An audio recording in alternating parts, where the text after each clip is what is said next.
Quantos tiveram uma semana até agora abençoada? Levante a mão e diga glória a Deus.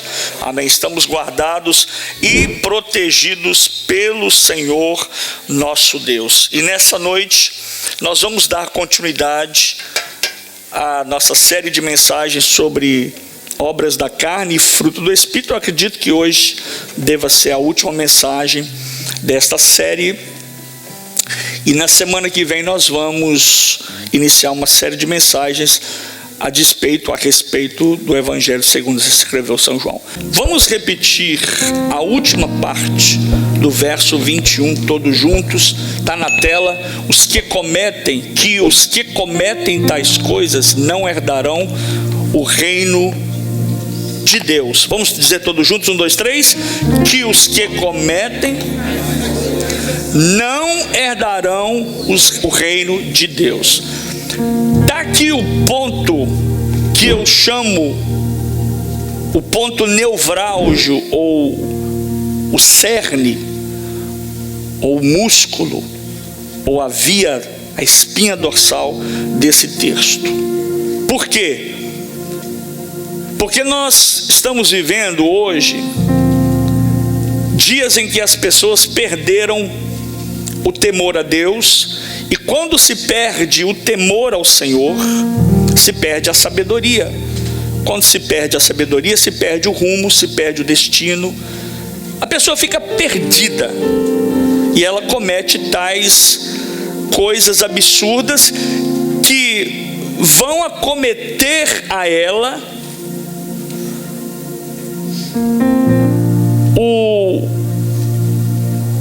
a consequência maior, que é ficar fora do reino de Deus.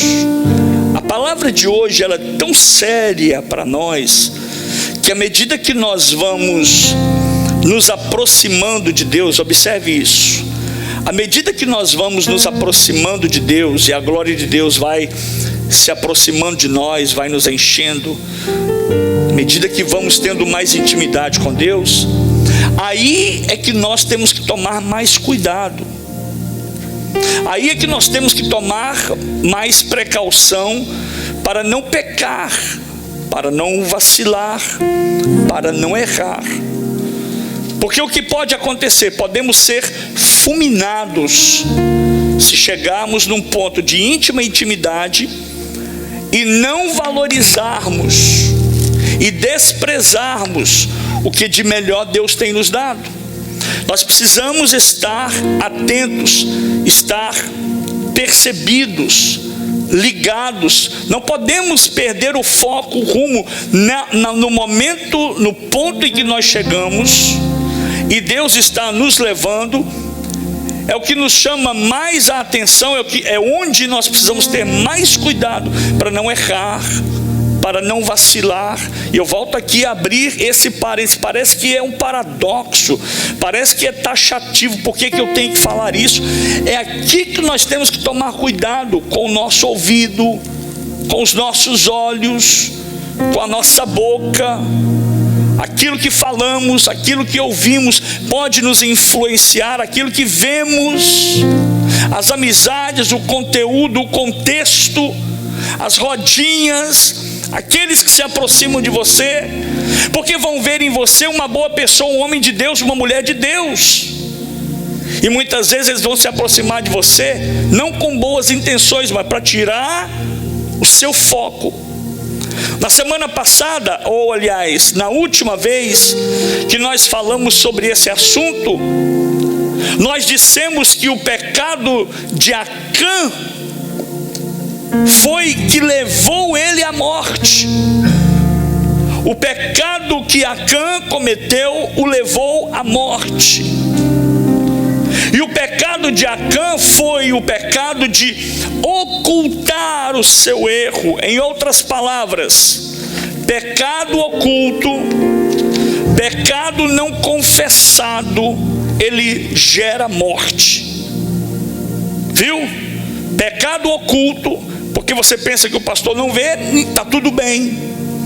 Você pensa que os irmãos na igreja não veem, está tudo bem. Você pensa que a liderança da igreja não vê, está tudo bem.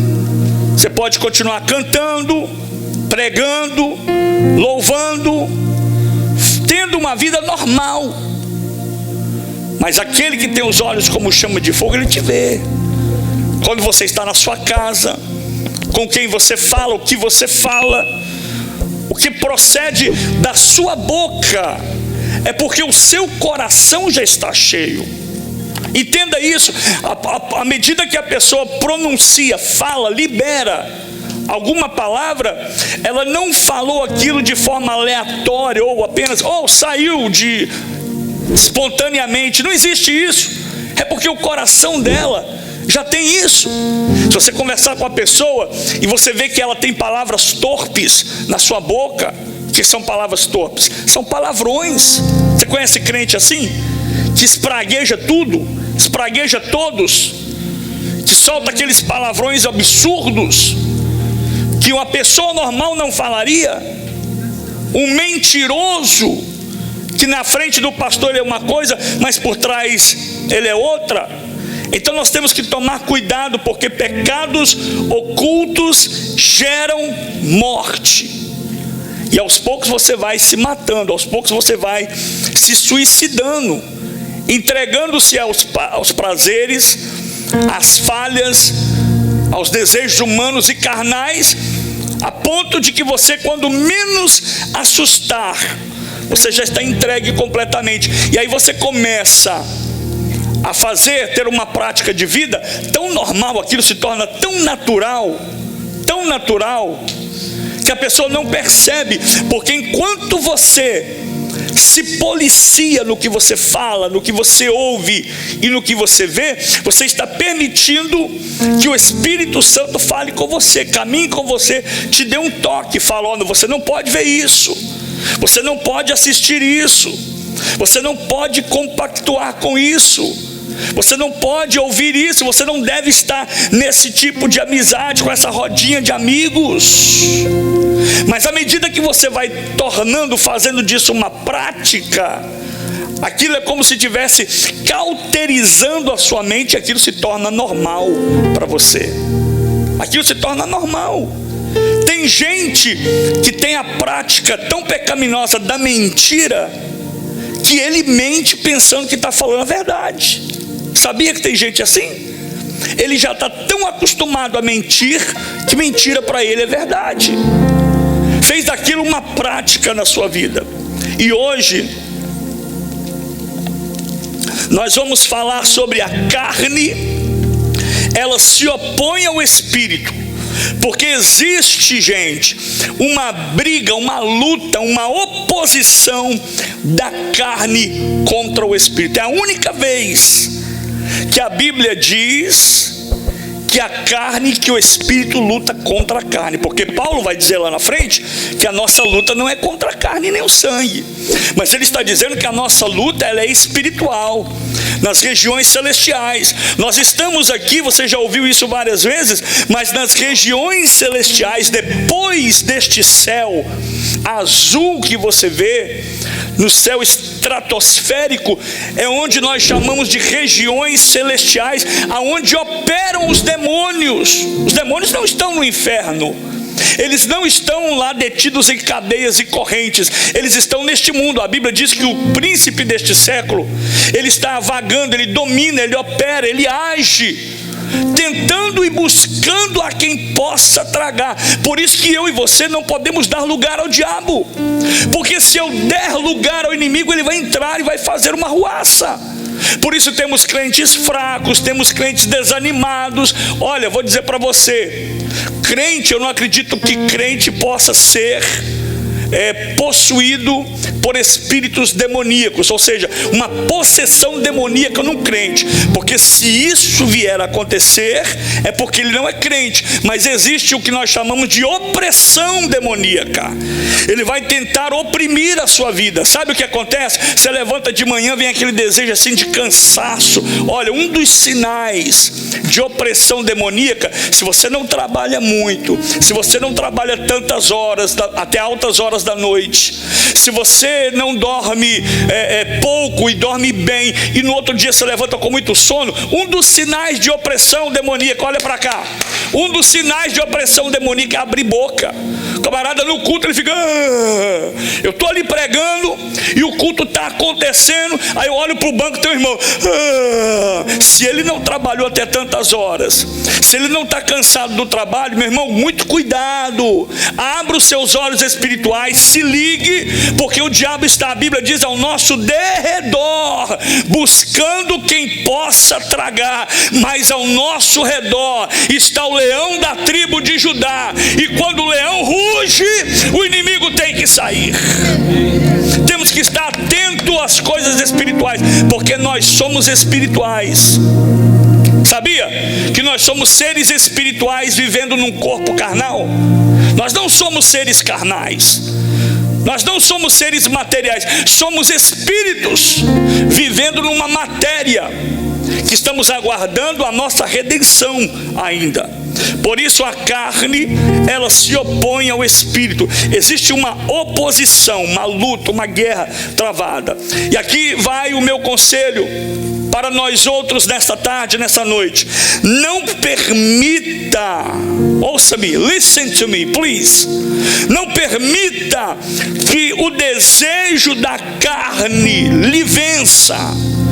Não permita que as vontades e as obras carnais venham dominar a sua vida. Tudo aquilo que te domina te escraviza, e isso é vício, isso é pecado. Tudo aquilo que te domina, você não consegue viver livre. Ai, pastor, eu não consigo viver sem aquele negocinho, eu não consigo viver sem fazer isso ou sem aquilo. Isso é escravidão, isso é opressão, isso é obra da carne, isso é maligno. Não permita que o desejo da carne te domine. Viva e anda no Espírito. Andai, pois, na luz, diz o apóstolo São Paulo, porque antes erais trevas, agora sois filhos do seu amor. Andai, pois, na luz. Não permita que o desejo da carne, da velha natureza, do velho homem te domine. Eu já contei aqui, nesta série de mensagens sobre obras da carne e fruto do Espírito, que nós temos que tomar cuidado. Contei o exemplo daquele pastor que foi no drive-thru do McDonald's, ficou bravo. Eu contei o que aconteceu comigo lá no aeroporto. A gente passa por situações que, se a gente não tiver o domínio próprio faz parte do fruto do Espírito.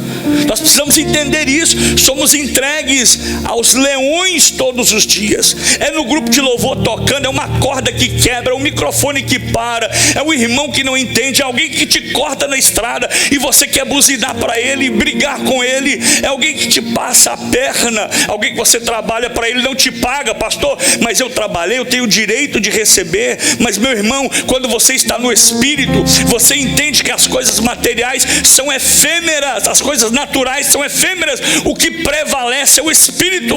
O diabo não pode tomar de você, o diabo não pode roubar de você. Ele vai entrar na sua vida para tentar te dar prejuízo, mas é para tirar a sua paz, é para tirar a tua confiança, é para tirar a tua devoção. Mas quando isso acontecer, glorifique a Deus, porque se eu perco uma coisa aqui, se uma porta se fecha aqui, Deus está dizendo que Ele vai abrir outra porta para mim, porque Ele é Deus na minha vida.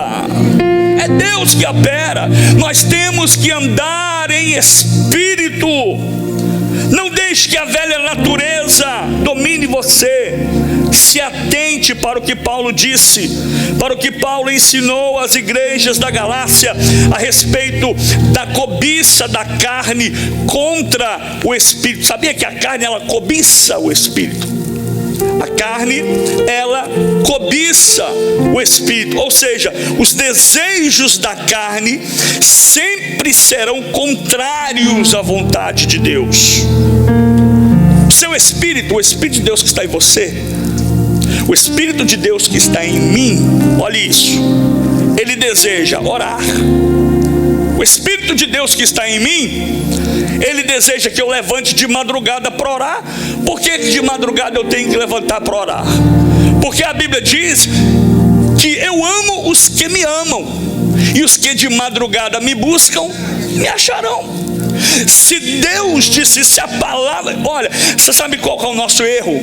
O nosso problema? Que a gente quer que Deus desenhe lá. Deus deixou bem claro no texto, mas tem gente que prefere que Deus desenhe para mim, porque eu não estou entendendo. Se o texto está dizendo que Ele ama os que amam a Ele, e os que de madrugada buscar Ele vai achar, é porque tem um segredo, gente, na madrugada. Que eu pergunto para você, quem é que está disposto a levantar de madrugada para trabalhar? Ninguém vai trabalhar porque precisa, mas aqueles que querem buscar a face de Deus, Ele vai pagar o preço da oração enquanto a carne quer dormir. Aqui não, mas lá em Boston sim, aquela madrugada fria, lembra, evangelista Fernando? Aquelas madrugadas geladas e caindo neve, e você debaixo do seu edredom, debaixo do seu cobertor, aquele frio gostoso ali na cama, e de madrugada o Espírito Santo dá aquela cutucada em você de lado, e você pergunta, meu Deus, o que está acontecendo? E você vira para um lado, e o Espírito Santo fala, vem orar, venha falar comigo. E você vira para o outro lado, não dá voz ao Espírito, e o Espírito Santo está falando, eu quero encher ele, eu quero revelar para ele as coisas inefáveis, mas ele prefere dormir, ele prefere o sono, o descanso, do que estar na minha presença. Certo evangelista, certo pregador, escuta essa história que é interessante.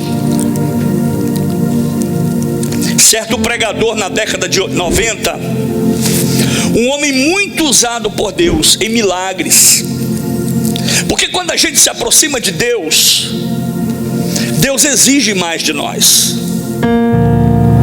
Quando a gente se aproxima, quando a gente sobe estágios, níveis na vida espiritual, Deus vai exigindo mais de nós.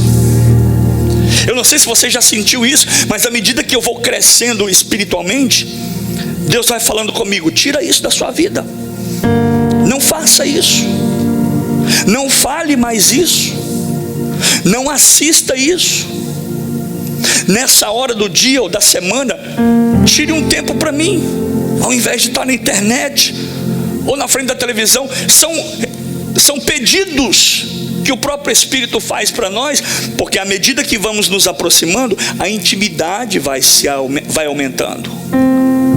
E esse pregador, esse evangelista da década de 90, Deus o usava tremendamente. Milhares de pessoas vinham para suas cruzadas, e Deus o usava em áreas de milagre. Muitos milagres aconteciam nas cruzadas dele, muitas manifestações de Deus, muitas obras maravilhosas. O povo ficava espantado.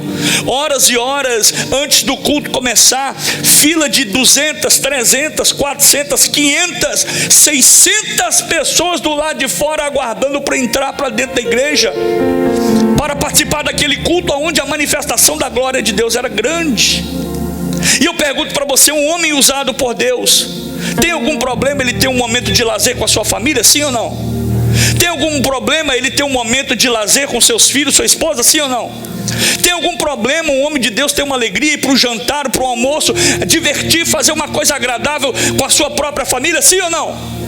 Certa vez ele estava numa cruzada, ele pregou na primeira noite, Deus usou tremendamente, muitos milagres aconteceram, e naquela noite ele estava em outro estado que não era da sua cidade. Ele foi para um estado diferente, e ele, ao invés de ficar num hotel, ele foi para a casa de um primo dele, familiar dele, e ali ele estava num momento muito agradável com a família. Após o culto, uma cruzada tremenda, Deus levantou pessoas de cadeira de roda, cegos começaram a ver, mudos começaram a falar. Foi algo sobrenatural, foi televisionado, muitas pessoas assistiam na televisão, sentiam a presença de Deus, eram tocadas, eram impactadas, eram transformadas, eram curadas.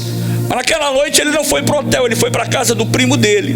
Fizeram um banquete maravilhoso, colocaram uma mesa muito grande, estava lá tio, irmão, irmã, primo, prima, a família toda, esposo, mulher, filhos, e o jantar acontecendo, eles rindo, brincando, almoçando, jantando, aliás, e muita coisa acontecendo entre família. De repente, o Espírito Santo falou com ele, sai daí e vai orar.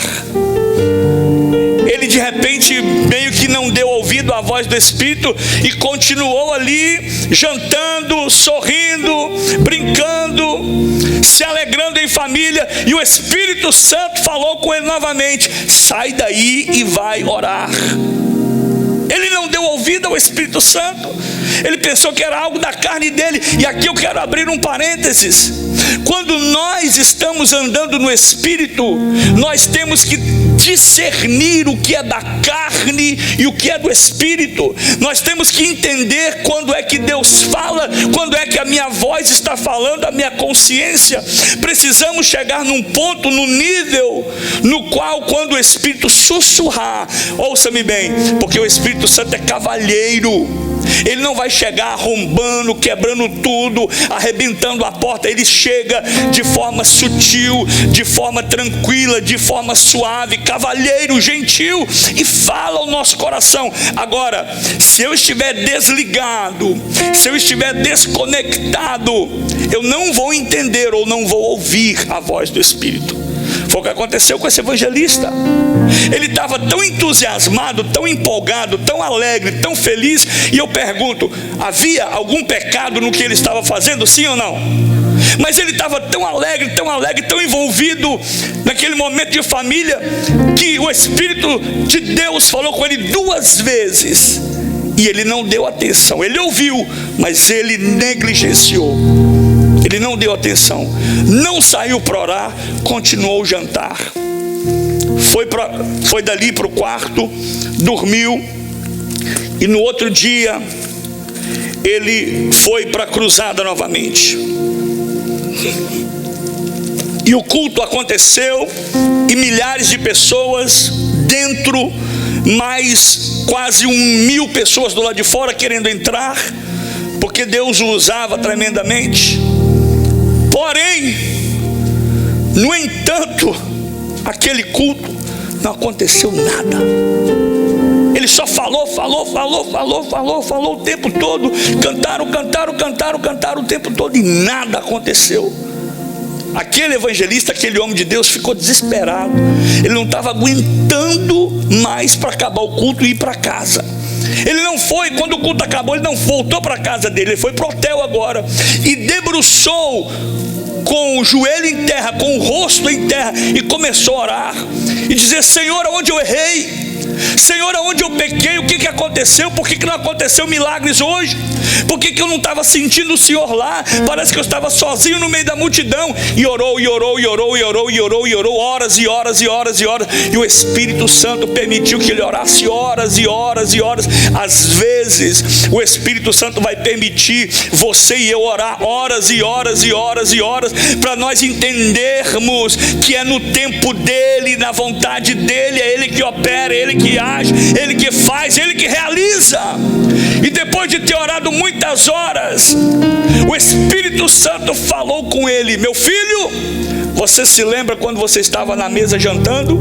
Ele disse: Senhor, eu me lembro, estava em família, tinha muito tempo que eu não via meus primos. Ele já meio que entendeu e foi dando a Deus como se fosse uma desculpa.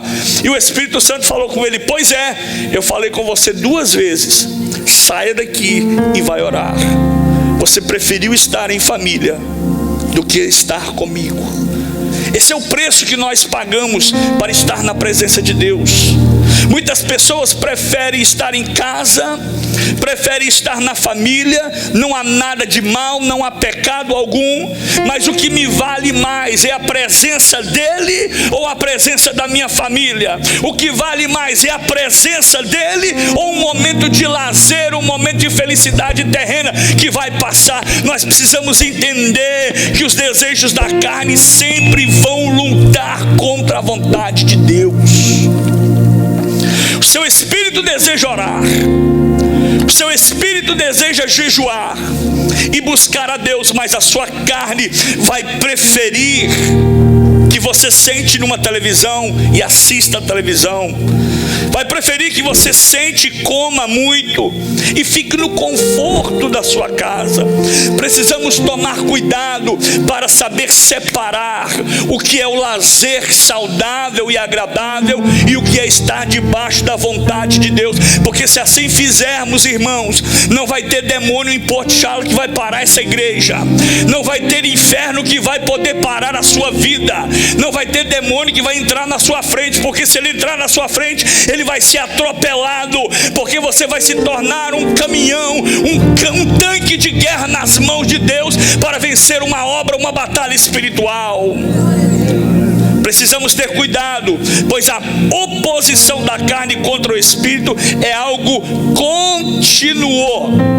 Eu fico impressionado quando eu vejo cultos os quais nós temos tido e tivemos nos últimos dias, e pessoas são cheias de Deus, são tomadas, a palavra de Deus, a palavra rema vem e é liberada, a palavra de Deus transforma. Vemos pessoas sendo comovidas, impactadas pela palavra de Deus durante o culto, mas quando chega em casa parece que nada aconteceu. Nós precisamos manter a nossa reserva espiritual, nós precisamos estar na presença de Deus, precisamos tomar cuidado, porque a carne vai tentar contra o Espírito de Deus que está na sua vida todos os dias, e essa oposição somente será vencida. Eu vou te dar aqui a chave. Essa oposição da carne somente será vencida se procurarmos viver uma vida cheia do Espírito de Deus. Quem está cheio, por exemplo, esta garrafa aqui está cheia, não está? Eu posso colocar qualquer outra coisa aqui, mas não vai entrar, porque ela está cheia de água. Quando eu estou cheio do Espírito, tudo que é mal, tudo que é exterior, estereótipo, pode vir, mas não vai me dominar, não vai me preencher, porque eu já estou cheio daquilo que é maior, daquilo que é melhor, daquilo que é poderoso. Se você crê nisso, levanta a sua voz e adora o nome do Senhor. A carne, meu irmão, a carne, minha irmã, não pode ter vez na sua vida. Um dos evangelhos disse: se o teu olho direito te faz pecar, põe um óculos escuro e vai para a praia, é isso? Arranca-o e joga fora. Se a tua mão direita ou esquerda te faz pecar, arranca ela, rapaz, porque é melhor entrar aleijado, cego no reino de Deus, do que entrar com os dois olhos e ir para o inferno. Nós precisamos entender que o crente que realmente deseja fazer e vencer as oposições da carne precisa andar no Espírito, porque ele não deixa, somente o Espírito de Deus, é ele que não deixa que as paixões infames nos dominem. O que é isso, paixão infame? É paixão inflamada. Quando vem aquele desejo, né, parece que alguma coisa vai te dominando, assim, sobe aquele calor, aquele ímpeto, e de repente quando você faz, menos espera, você já fez. São paixões infames que vai te dominando, vai te dominando, vai te dominando, vai te controlando, vai te controlando. Se você não tiver o Espírito Santo de Deus, você é dominado. Mas quem é dominado pelo Espírito, quando entende que uma paixão infame vem sobre a vida dele, ele repreende a carne e diz: carne, coloca-te no teu lugar, porque eu já fui crucificado com Cristo, e agora não vivo eu, mas Cristo vive em mim, meu irmão. Cristo vive em você, minha irmã. Quem habita em você é o Espírito de Deus. Não é a carne que tem poder, não é ela que fala mais alta, mas é o Espírito de Deus que fala na sua vida. Ou você serve a Deus e permite que o seu Espírito te domine a sua natureza, a natureza adâmica, ou você vai se entregar completamente às práticas da carne. E aí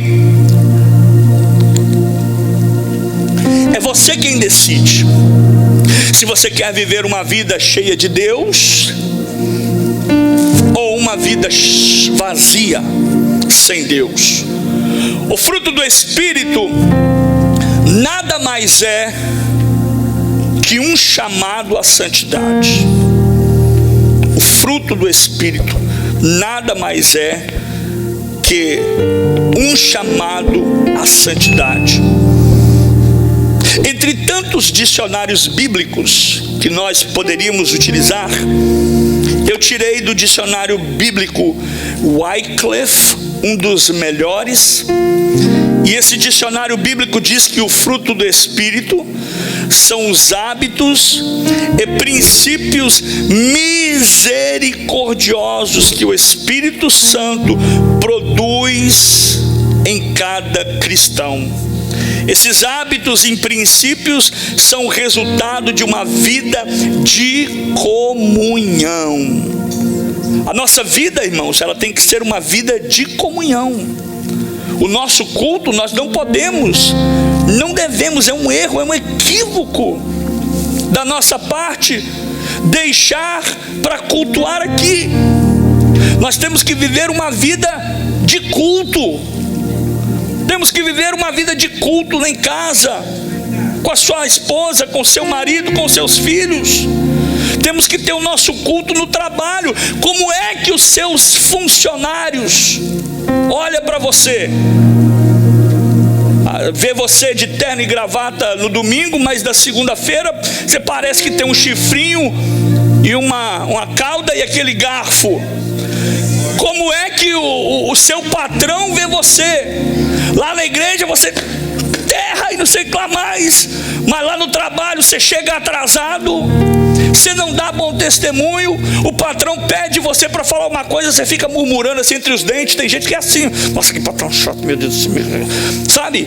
Fica espraguejando. O que sai da sua boca? Como é que é a sua procedência? Como é que é o seu tratamento com as pessoas? Você pega dinheiro emprestado, você paga? Você é um bom pagador das contas, das dívidas? Aqui não, mas lá no Brasil, um obreiro, para ser consagrado, ele precisa mostrar um background check, saber se ele tem o nome limpo na praça, se não tem o nome no SPC. E tinha uma denominação que nós fomos dela, que eles queriam também que o obreiro tinha que ter posse, ele tinha que ter pelo menos um lote, não precisava nem ser uma casa, um lote, porque se ele entrasse num problema, numa dívida, a igreja pegava o lote dele e quitava a conta. O nosso testemunho tem que ser íntegro. Como é que o Espírito Santo vai habitar num crente assim? Como é que o Espírito Santo vai habitar numa mente que gosta de fofocar, gosta de falar mal do irmão?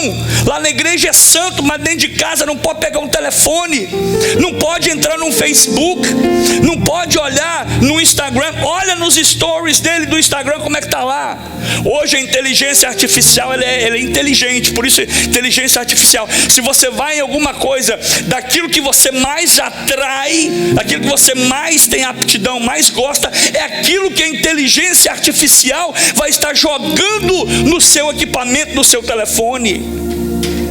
Ninguém está hoje escondido de ninguém. Até a inteligência artificial sabe quem é você no seu caráter, e você fica querendo dar uma de santão aí, para quê? O problema é você e Deus. E lembre-se que o texto que nós lemos, eu estou falando nesse tom, nesse teor, é para que você entenda de que no verso 21, Paulo escreveu no capítulo 5 aos Gálatas, ele disse assim: eu vos declaro, como já antes vos disse, que os que cometem tais coisas não herdarão o reino de Deus. Isso aqui é coisa de vida e morte. Eu estou tratando com a sua alma, e a sua alma não tem 80 anos não, a sua alma não vai chegar a 100 anos não, a sua alma não vai chegar a 120 anos, a sua alma é eterna, meu irmão. Eu estou tratando com a sua eternidade. Quando você chegar lá no céu, você vai me agradecer, você vai dizer: muito obrigado, pastor, porque o Senhor me falou a verdade. Eu andava num caminho perdido, eu estava equivocado, eu estava longe, eu estava distante, eu estava perdido, eu estava cego e eu não sabia. Muito obrigado, porque eu alcancei a salvação através da palavra de Deus que foi pregada. Quantos estão entendendo? Diga glória ao nome do Senhor Jesus. O fruto do Espírito, o fruto do Espírito prova a nossa verdadeira identidade. Eu disse aqui no início das nossas aulas, dos nossos cultos, falando sobre esse tema, que o que está em você, o que habita em você, vai dizer quem é você, a habitação que está em você. Quando vivíamos no pecado, isso é quando vivíamos lá no pecado, os nossos frutos, as nossas atitudes, as nossas ações, elas eram más. Por quê? Porque eram obras completas da carne. Quem está envolvido, quem está enterrado no pecado, no lamaçal do pecado, quando eu falo esse tipo de frase, quando eu falo essa palavra, o que me vem na mente é alguém que está atolado num lamaçal, como se fosse uma areia movediça. Lembra dessa palavra? Que está atolado, está tentando sair e não consegue. Ele até quer se libertar, mas ele não consegue, porque quando vivíamos no pecado, nossos frutos, nossas ações, as nossas atitudes eram obras carnais. Mas libertos, quando somos libertos do poder e das garras da carne, do domínio do pecado, temos então uma nova natureza. Ei, eu estou pregando para alguém que tem uma nova natureza. O velho Adão já não existe mais. Dá um tchauzinho para ele já morreu. Você não tem uma velha natureza, porque a nova natureza já foi implantada em você, já foi implantada no seu ser, e nós nos tornamos uma nova criatura, uma pessoa melhor. João Batista, aquele primo de Jesus, que foi o precursor do Senhor, ou seja, que pregou o evangelho antes de Cristo vir, que preparou o caminho para o Salvador, João Batista falou da importância de produzirmos frutos dignos de arrependimento. Mas João estava dizendo que o arrependimento genuíno seria acompanhado pelo fruto da justiça. O arrependimento genuíno é evidenciado pelos nossos frutos, por aquilo que produzimos, por aquilo que falamos, por aquilo que falam de nós, por aquilo que somos no nosso dia a dia, ou seja, as nossas atitudes, o nosso caráter, as nossas ações, os nossos comportamentos, como negociamos, como entramos, como saímos, como conhecemos aquele que produz o fruto, ou seja, como conhecemos essa árvore que produz esse fruto, obviamente por seus frutos. Logo, o verdadeiro crente é reconhecido por seu caráter e por suas ações. E eu caminho para o final dizendo que a santidade é aquilo que o Espírito Santo gera em nós, uma vida de santidade. O que é ser santo? Ser santo é ser separado. Observe na Bíblia que os santos homens de Deus, eles foram separados. Davi foi separado e ungido. Samuel foi levado para a casa do profeta, ficou lá desde criança até a maturidade. Homens foram separados, Sansão foi separado. Todos os homens que Deus queria ter um particular com ele, uma vida diferenciada, eles foram separados. Isso chama santidade. O homem santo, a mulher santa, ela é separada. Por isso que ele escolhe o ambiente que ele vai. Por isso que ele escolhe aonde ele está. Até o trabalho, sabia, gente? A nossa fé e a nossa intimidade tem que ser tão tão próxima de Deus, que a gente tem que dizer para o Senhor: Senhor, eu estou trabalhando aqui, mas é provisoriamente, por favor, me tira daqui, me tira daqui. Quando eu cheguei aqui na Flórida, ano que vem faz 10 anos, 9 anos atrás, eu não cheguei com proposta de trabalho, eu não cheguei com o ministério me sustentando, não cheguei com nada disso. Vim pela fé, guiado pelo Espírito, literalmente, não sabia para onde ia. Eu estava literalmente, como diz lá em João capítulo 3:8, o vento sopra onde quer, e ouves a sua voz, mas não sabe de onde vem, nem para onde vai. Assim é todo aquele que é movido pelo Espírito. Ele não fica ao léu, batendo cabeça, mas ele está sendo guiado pelo Espírito. O vento sopra lá, ele vai para lá. O Espírito o conduz para cá, ele vai para cá. Ele não fica vagando, perambulando, perdido em pensamentos. E Deus foi firmando os meus passos, colocando-me em lugares e me fazendo prosperar aqui, sem proposta de trabalho, sem apoio financeiro de alguma companhia ou de algum ministério. Deus me trouxe para cá, minha esposa, minha família, e foi fazendo isso comigo. Certa vez eu trabalhei num lugar falando sobre até o nosso trabalho tem que ser orientado, guiado, pedido, clamado, orado. Fala: Deus, me coloca onde tu queres. Gente, não existe privação para aquele que vive em Cristo. Não existe crise para aquele que está no Senhor. Não existe temporada alta, temporada baixa. Você não depende de dinheiro, você não depende do dólar. O sistema quer te dominar, mas eu vivo dominado pela palavra. Nem só de pão viverá o homem, mas de toda a palavra que procede, que sai da boca de Deus. Eu estava num trabalho atribulado, gente. Você lembra daquela febre, daquela música que surgiu, Despacito? Lembra?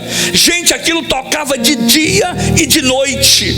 Uma vez eu falei para minha esposa: meu bem, eu estou preocupado. Ela falou: o quê? Eu estou com medo de chegar lá na igreja, em vez de cantar um corinho, cantar Despacito. Tanto que eu ouvi aquilo, gente, minha alma estava atribulada com aquilo. Eu disse: Senhor, não basta nisso, chega. Sabe o que Deus fez? Deus me tirou do provável e me levou para o improvável. A minha esposa falou: você está maluco? Você está saindo de um lugar onde mina dinheiro e vai para um lugar escondido atrás de um plaza. Eu disse para ela: atrás do plaza que Deus vai me fazer prosperar. E Deus me fez prosperar, porque a minha vida é guiada pelo Espírito de Deus. Temos que entender isso, gente. Ninguém vai te dominar. Se o teu patrão está te dominando, fala para ele: eu te dou os dias contados, porque o meu Deus vai preparar um negócio melhor para mim. Ninguém domina ninguém. Ninguém tem a oportunidade que Deus tem para a sua vida, gente. Não seja escravo do sistema, não seja escravo do... Mas para que isso aconteça, tem que haver... Meu sogro tinha uma expressão muito engraçada. Ele dizia para o meu filho, para os netos, né?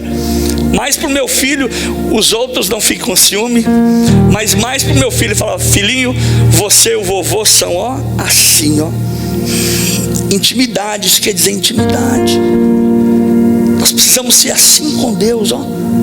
Ele caiu aqui colado nele. Mas às vezes temos trocado a voz de Deus quando nós sentamos na mesa com o pai, com a mãe, com o tio, com a tia, com os amigos, com os irmãos. Trocamos aquele momento ali e Deus vem e fala: sai daí, vai orar, fala comigo. Eu quero falar com você, eu quero te revelar o oculto, o escondido. Eu quero falar com você os segredos que eles não estão entendendo, mas você já entendeu, já ouviu a minha voz. Sabe que é melhor ouvir a minha voz do que ouvir a voz dos outros. E aí você faz: Senhor, eis-me aqui. Como Samuel disse: eis-me aqui, Senhor, envia-me a mim. Faça a tua vontade, realize o teu querer, ó Deus, em mim. Deus vai usar a sua vida com autoridade. Deus vai mudar a tua perspectiva. Deus vai mudar a vida dos jovens. Serão jovens cheios de Deus, que vão ser como Daniel lá na Babilônia, como Misael, Ananias Ananias e Azarias, ou seja, Sadraque, Mesaque e Abidnego, saíram da sua terra, saíram de Jerusalém, saíram de Israel, foram levados cativos para a Babilônia. Mas quando entraram na terra estranha, eles disseram: eu não vou me contaminar, eu vou me manter puro. Pode vir manjar, pode vir comida do rei, pode vir bebida, mas eu vou permanecer puro na presença de Deus. E Deus usou eles para a glória do nome do Senhor. Quando você se mantém puro, você pode entrar dentro da fornalha e o fogo não vai te queimar. Quando você se manter puro, você pode cair dentro da cova do leão. O leão vai ter que jejuar quando você pisar lá, porque ele vai respeitar o homem, vai respeitar a mulher de Deus. O crente precisa andar em novidade de vida. Diga comigo: o crente precisa andar em novidade de vida. Diga agora assim: eu preciso andar em novidade de vida. Agora diga para o seu irmão: você vai andar em novidade de vida. Mas para que isso aconteça, você precisa se posicionar. Você precisa se posicionar. Gente, uma noite de terça-feira, cheia de jovens, adolescentes, irmãos, irmãs, ouvindo a palavra, aprendendo a palavra. Só existe uma coisa que o Espírito Santo fala ao meu coração. Sabe o que é? Eu vou usar cada um de vocês para uma grande obra nesse lugar. Por isso que o diabo tem se levantado com fúria. Domingo passado, se eu pudesse, gente, eu não viria no culto, porque o diabo se levantou com uma fúria muito grande. Mas maior é aquele que está comigo do que aquele que está com eles lá fora. Maior é aquele que me chamou para uma grande obra. E eu vou dizer como Neemias: eu não vou descer daqui. Você pode falar mal de mim, pode me criticar, pode não me entender, pode murmurar, pode levantar falso, mas a obra que eu estou fazendo para o Senhor, ela é maior. A obra que Deus me chamou para fazer, a obra que Deus... meu Deus, eu vou falar aqui com o Espírito Santo me falou aqui agora. Deus trouxe você de onde você veio, quem sabe de algum estado fora aqui da Flórida. Deus te trouxe você do Brasil, de São Paulo, do Rio, de Curitiba, de onde quer que você tenha vindo. Deus te trouxe para este lugar, para uma obra específica, e o nome do Senhor será glorificado na sua vida, porque Deus está te chamando, está te capacitando. Posicionamento. Quando por meio da fé, e eu vou acabar, aceitamos a Jesus, porque só aceitamos a Jesus por fé. A salvação não é como outros pregam por aí: quem dar mais vai ganhar mais. Mas a salvação é por fé. O seu galardão, uma outra hora eu vou pregar sobre isso. O seu galardão, sim, quando você chegar lá no céu, Deus vai te dar mais do que aquele que não fez nada. Porque Deus não é justo? Por que Ele me daria a mesma quantidade que a Brenda fez? A Brenda pregou, a Brenda evangelizou, a Brenda ganhou almas, a Bianca entrou em lugares falando de Jesus, não media esforços. O Daniel entrou em lugares falando com os colegas dele e pregando a Jesus, enquanto eu estava lá na igreja de braço cruzado. Sou crente, sim ou não? Vou ser salvo, sim ou não? Sim. Mas quando eu chegar no céu, aquilo que ela vai receber, aquilo que vai receber vai ser mais do que eu, porque eles fizeram mais para o reino de Deus. Por isso que quando Jesus disse lá em Mateus capítulo 6:31, não buscai as coisas deste mundo, mas buscai as coisas do céu, é que Ele está dizendo: você está construindo a sua mansão lá na eternidade. Tem crente aqui nessa igreja que quando eu entrar nos anais da eternidade, eu vou me assustar. Sabe por quê? Porque eu vou ver uma grande mansão mansão, eu vou ver uma casa linda, eu vou ver algo maravilhoso, e o Senhor vai me dizer: está vendo aquela lá? Está vendo aquele lá? E eu vou dizer: sim, Senhor, estou vendo. Por que é que ele tem mais do que eu? Por que é que ele tem mais do que o outro? Porque trabalharam para mim, não mediram esforços, deixaram de ganhar o dólar, deixaram de ganhar muito dinheiro para ganhar na vida eterna. Eu declaro sobre essa igreja que o Espírito de Deus vai tomar você, e você vai começar a ver a sua construção no céu sendo levantada. Levanta a sua voz e glorifique o nome do Senhor Jesus. Quando por meio da fé aceitamos a Jesus como nosso único e suficiente Salvador, e passamos então a desfrutar de uma nova vida em Cristo, quando por meio da fé, através da ação do Espírito Santo, experimentamos o novo nascimento, e mediante a fé desfrutamos de uma nova posição especial em Cristo Jesus, isso nos torna posicionados nele. E agora eu encerro dizendo: tudo isso vai acontecer na minha vida, na sua vida, na nossa vida, de forma paulatina. Como assim, pastor? De forma gradativa. Ninguém sobe uma escada colocando um pé aqui e o outro lá em cima, até porque não vai conseguir alcançar o topo. Nós vamos devagarzinho, de step by step, little by little. Em hebraico, leat, leat, devagar e devagar. Existe um adágio que diz que é no passo do boi, devagar. Mas nós vamos galgando essa vida espiritual em Cristo. Mas como, pastor?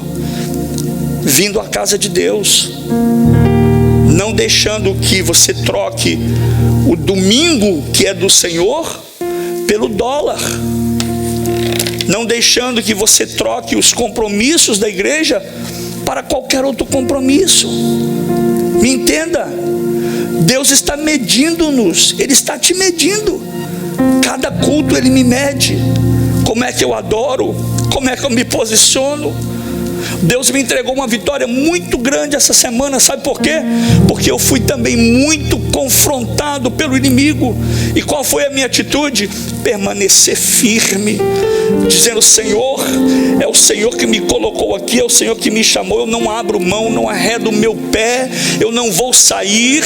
É o Senhor que é a minha garantia, o Senhor que é o meu sustento, o Senhor que é a minha força, o Senhor que é a minha fortaleza, o Senhor que é o meu socorro bem presente na angústia. É o Senhor que vai me fazer prosperar, é o Senhor que cuida de mim. Se Deus tem cuidado de mim por 30 anos neste país, não vai ser amanhã que Ele vai dizer: eu vou parar de cuidar. Eu declaro sobre a sua vida que o mesmo Deus que tem cuidado de mim, da minha família, da minha casa, vai cuidar de você, já tem cuidado de você. Basta você tomar posse, basta você tomar uma atitude, basta você se posicionar e dizer: Senhor, eu não saio daqui, e daqui ninguém me tira. Eu estou alicerçado na tua palavra. Aleluia. Fica de pé comigo nesta hora, em nome de Jesus. Em nome de Jesus. Eu quero orar por você, para vencermos o conflito existente entre a carne e o espírito, irmãos. Precisamos tão somente nos encher de Deus, nos encher do Espírito Santo e crucificar a nossa carne com as nossas paixões e concupiscências e os nossos desejos carnais. Paulo disse: não vivo mais eu, mas Cristo vive em mim. Eu não vivo por vista, mas eu vivo pela fé. Eu vejo que Deus já está projetando coisas grandes para esta igreja. Eu vejo que Deus já está projetando coisas grandes para a sua casa, para a sua família. Você que, quem sabe, está enfrentando um momento de dificuldade financeira, se prepare. Eu vou dizer no nome do Senhor. Assim diz o Senhor, eu profetizo: prepare vasilhas, prepare panela, prepare botija, prepare lugar para você armazenar o que está vindo da parte de Deus para a sua vida, porque se não tiver, você não vai ter onde guardar. Comece a preparar. Vão te chamar de louco, vão te chamar de maluco e vão perguntar: por que você está fazendo isso? Por que você está preparando? Por que você está amontoando esse tanto de coisa? E você vai dizer: porque eu estou esperando uma grande colheita. Eu estou esperando uma grande colheita. O Senhor vai fazer você prosperar. No nome de Jesus eu libero sobre a sua família. No nome de Jesus eu libero sobre a sua casa. No nome de Jesus eu libero sobre os seus filhos. E eu libero sobre os filhos dos seus filhos uma abundância de vida, uma abundância em saúde, abundância em paz. A gripe não vai te pegar. O Covid já passou de largo. Essa enfermidade não vai te ameaçar mais, porque o Senhor entrou hoje mesmo convém pousar na tua casa. Desce, Zaqueu, porque eu vou descer, eu vou entrar e fazer com você. No nome de Jesus eu libero sobre a sua vida toda sorte de bênção. Levanta a sua mão assim, ó, e segure assim, como se você já estivesse segurando. Isso é espiritual, e Deus está colocando na sua mão aí o que você está precisando. Hoje é o dia da tua provisão, hoje é o dia do maná. Deus está entrando com providência dentro da sua vida. Pode preparar que vai ter uma frota maior de carro. Pode preparar que pode chamar funcionário, porque vai ter mais casa. Pode preparar, pode alargar a fronteira, viu, Portuga? Porque vai ter que colocar mais galpão lá. Pode preparar, evangelista Fernando, porque vai ter que colocar mais gente para trabalhar lá, porque nós estamos andando em espírito, e aqueles que andam em espírito entendem as coisas espirituais. Pai, no nome de Jesus, eu libero sobre os teus filhos nesta noite toda a sorte de bênção, e eu libero também, ó Deus, uma palavra de retenção. O que é isso, pastor? Eu libero que tudo aquilo que você vai receber do Senhor, você vai reter, não vai vazar, não vai ser minado, o inimigo não vai roubar, não vai tomar. Você vai reter aquilo que você está recebendo do Senhor, e você vai ter para compartilhar, diz o Senhor. Você vai ter com quem compartilhar e o que compartilhar. Eu libero sobre a sua vida, sobre a sua casa, sobre a sua família, no nome santo de Jesus. E quantos podem dizer amém, amém e graças a Deus?